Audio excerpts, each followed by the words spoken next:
Discontinue ہوا تھا وہاں سے شروع ہونا ہے، اور اس کو جو لے کر آئے تھے وہ اس کو نکالیں گے، وہ اس کے ساتھ وہی ڈیل کریں گے۔ اچھا ویسے انہی نے ڈیل کیا کافی حد تک، اس میں عمران خان صاحب کی اپنی بیوقوفیاں شامل تھیں، بہت سارے بلنڈرز کے ساتھ ساتھ فائنلی جو تابوت میں آخری کیل جو ٹھونکا گیا وہ 9 مئی کا واقعہ تھا۔ اچھا اس میں ان کی ملک دشمنی، انسٹیٹیوشنز دشمنی، فوج دشمنی، وہ ساری چیزیں اس طرح سے کھل کر سامنے آئیں جو انہوں نے پچھلے 1.5 سال میں جو پروپیگیٹ کیا، جو کمیونیکیٹ کیا، جو لوگوں کو تیار کیا، ذہن سازی کی، وہ ساری پھر سامنے آ گئی، اور اس کی سزا وہ اب بھگت رہے ہیں، وہ جیل میں ہیں، اور ابھی تک جو چیزیں نظر آ رہی ہیں اس کے مطابق وہ ایک لمبا عرصہ جیل میں رہیں گے۔ اچھا وہ جو کہتے تھے نا ہمارے کچھ دوست بھی، ایون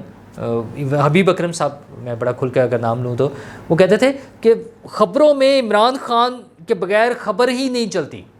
ٹیلی ویژن ہی نہیں چلتا، اخبار ہی نہیں چھپتا۔ اچھا تو وہ غائب ہو گیا، 1 ماہ ہوا ہے نا، تو مین سٹریم میڈیا پر اور اخبار میں عمران خان صاحب نہیں ہے۔ اچھا وہ ان کی پوری کیمپین چلا کے سوشل میڈیا پہ جس طرح سے چلائی جا رہی ہے وہ اپنی جگہ موجود ہے، ٹھیک ہے، اور لوگوں میں بھی جو ان کے چاہنے والے ہیں وہ اپنی جگہ موجود رہیں گے ایک اچھے عرصے کے لیے، لیکن بہرحال وہ مین سٹریم میڈیا سے غائب ہو گئے ہوئے ہیں عمران خان صاحب، اور ان کے کیسز ہیں وہ چلے جا رہے ہیں۔ اب تو مسائل صرف یہ ہیں کہ ان کی جو ہیئرنگ ہونی ہے وہ جیل میں ہونی ہے یا عدالتوں میں ہونی ہے، اس بات پر بحث ہو رہی ہے، تو اس کی بھی فیصلہ محفوظ ہو گیا، وہ کل پرسوں میں 1-2 دن میں شاید فیصلہ آ جائے۔ حالانکہ ہمارے یہاں فیصلے محفوظ جو ہوتے ہیں وہ سال ہا سال بھی پڑے رہتے ہیں، وہ جیسے بھی آج بھی انہوں نے ایک فیصلہ سنا ہے نا بے نظیر بھٹو کے خلاف جو ایک سازش والا کیس تھا، اس کا بھی فیصلہ وہ کوئی میرا خیال ہے کوئی 1.5 سال سے محفوظ ہوا تھا، 1 سال سے زیادہ عرصہ ہو گیا تھا، تو محفوظ فیصلے ہماری عدالتی نظام میں یہ بہت گنجائش موجود ہے۔ تو اچھا اس کو کسی نے بھی ٹھیک کرنے کی کوشش نہیں کی، نہ عمران خان صاحب نے، تو اس لیے ہو سکتا ہے ان کے بھی معاملات لٹکے رہیں۔ بہرحال ان کی ہیئرنگ بھی ہونی ہے، وہ چاہے جیل میں ہو چاہے باہر ہو، ہیئرنگ مطلب وہ ہیئرنگ کے لیے آ سکتے ہیں، ادروائز اب ان کے لیے لمبا عرصہ جیل میں گزارنے کا مناسب سا بندوبست موجود ہے۔ بشرا بی بی کی بھی گنجائش موجود ہے جیل میں جانے کی، ابھی خیر انہیں ایک ضمانت بھی مل گئی ہے 26 ستمبر تک کے لیے، لیکن بہرحال یہ چیزیں رہیں گی، وہ نیب میں پیش نہیں ہوئیں آج بھی، اور بہانہ کیا تھا کہ میں نے اپنے میاں سے ملنے جانا ہے، ہفتے میں 1 دن جانا ہوتا ہے تو آج میں نے جانا ہے۔ او محترمہ یہ تاریخ بھی آپ ہی نے دی تھی، آج کی جو پیشی کے لیے تاریخ تھی وہ انہوں نے ان کی مرضی سے یہ وہ ہوئی تھی، تاریخ دی گئی تھی نیب کی طرف سے، لیکن بہرحال چلیں وہ کتنے دن، 10 دن 15 دن، 26 ستمبر بھی آ جانا ہے، ایک آدھی اور بھی ضمانت ہو جائے گی تو کیا ہو جائے گا، الٹیمیٹلی دونوں اکٹھے ہی ہوں گے،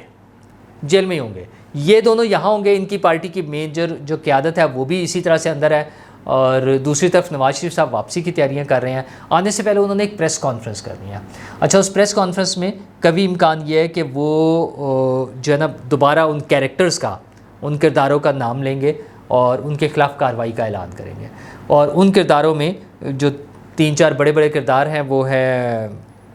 جنرل باجوہ،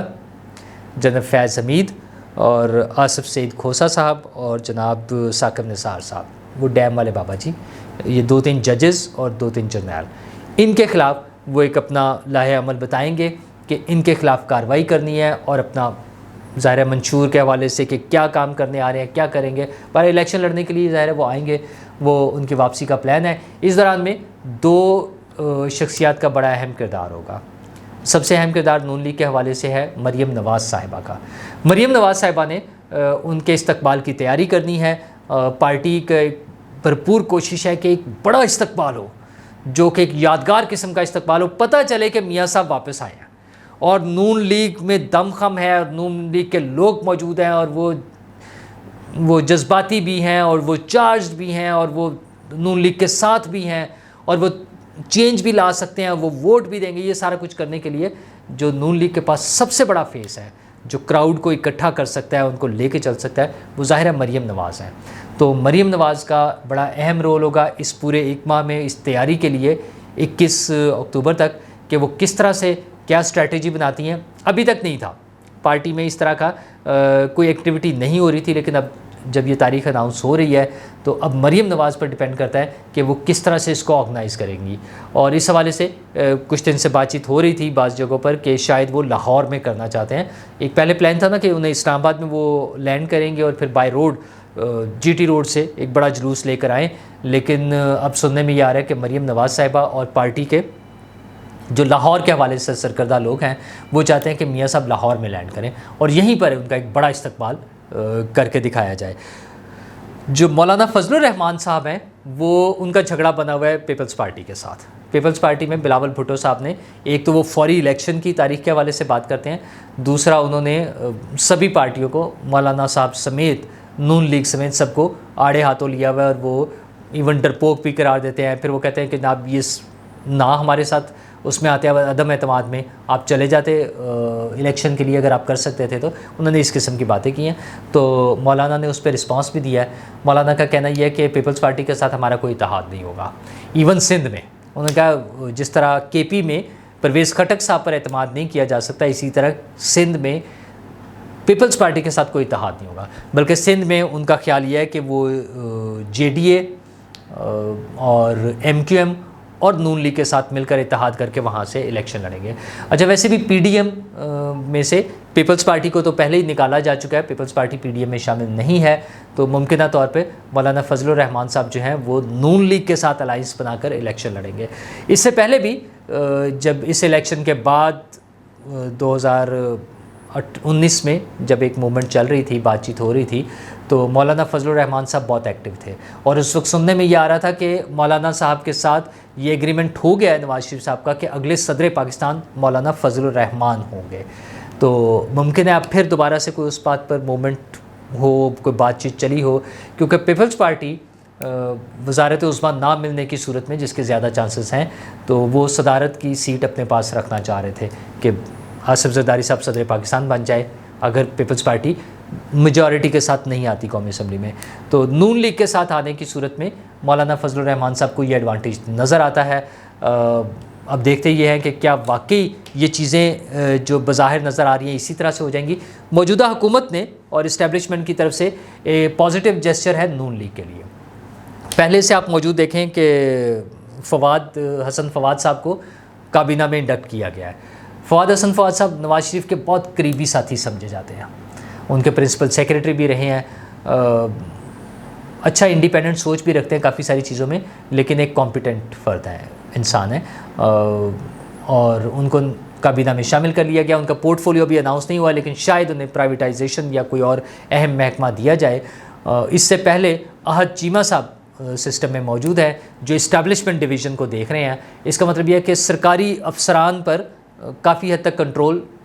نون لیگ کا موجود ہے۔ احد چیمہ صاحب کے بارے میں تصور یہ کیا جاتا ہے کہ وہ شہباز شریف صاحب کے خاص آدمی ہیں۔ اسی طرح سے وزیر اعظم کے پرنسپل سیکریٹری جو ایک بڑا اہم عہدہ ہوتا ہے اس پہ ڈاکٹر توقیر شاہ موجود ہیں، وہ بھی شہباز شریف صاحب کے بہت قریب سمجھے جاتے ہیں۔ اور اسی طرح گزشتہ حکومت کے یعنی شہباز شریف صاحب حکومت کے اٹارنی جنرل بھی ابھی تک موجود ہیں۔ تو سیٹ اپ میں نون لیگ کی اچھی پریزنس نظر آتی ہے۔ تو لگ یہ رہا ہے کہ عمران خان پروجیکٹ کو آؤٹ کر کے 28 جولائی 2017 سے پہلے والی پوزیشن پر جانے کی تیاریاں ہو رہی ہیں۔ نواز شریف صاحب کو ہم ویلکم کرتے ہیں، تمام سیاسی لیڈرز کو سیٹ اپ میں ہونا چاہیے، سوائے ایک مجبوری کے کہ عمران خان صاحب چونکہ تازہ فارغ ہوئے ہیں، تو مجھے لگتا ہے کہ وہ شاید اگلے الیکشن میں جب بھی ہوں وہ شاید موجود نہیں ہوں گے۔ حتمی طور پہ اس لیے نہیں کہا جا سکتا کہ ہمارے یہاں کوئی بھی ڈیل کسی بھی وقت ہو سکتی ہے، تو ویسے تو ان کی ڈیل باہر جانے کی بھی ہو سکتی ہے، الیکشن میں تو بہت ہی کم چانسز ہیں، لیکن میکسیمم ان کی ڈیل باہر جانے کی ہو سکتی ہے۔ نواز شریف صاحب آ رہے ہیں، ہمیں امید کرنی چاہیے کہ وہ کوئی اچھا